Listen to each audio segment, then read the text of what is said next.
Kelsey Donnelly, grade 5. I thought Snick and Judy were going to kill him. They were so mad. I told them they were being stupid.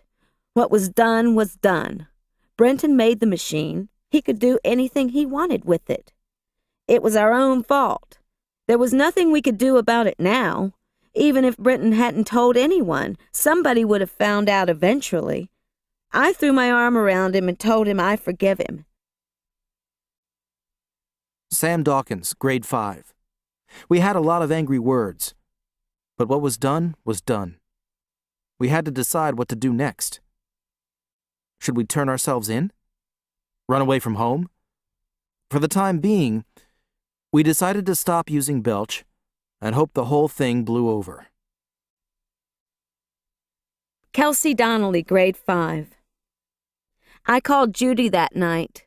I had to say something else that had been on my mind for a long time, and it was so obvious it was ridiculous.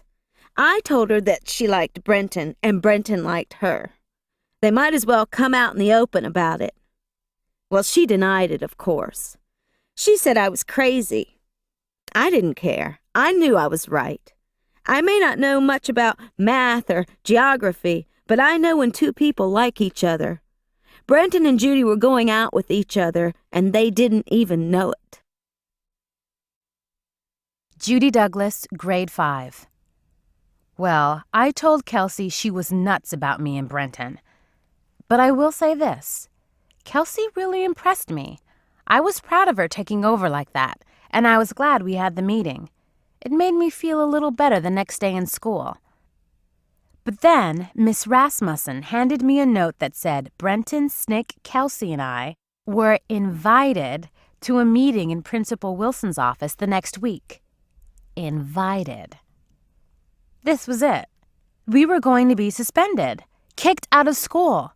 My life was over. Sam Dawkins, grade 5.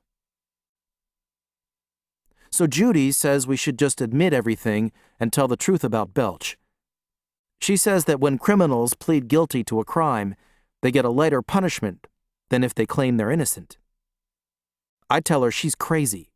She'll never get into law school someday if they ever find out she cheated her way through 5th grade. She's upset, of course. She says she never wanted to use a machine to do her homework in the first place.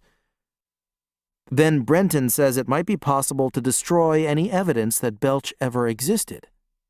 He could erase all our data and wipe the hard drive clean. Now that sounded like a good idea to me. We were in agreement. We decided to go into Principal Wilson's office the next week and deny everything. We'd pretend there was never any such thing as a homework machine.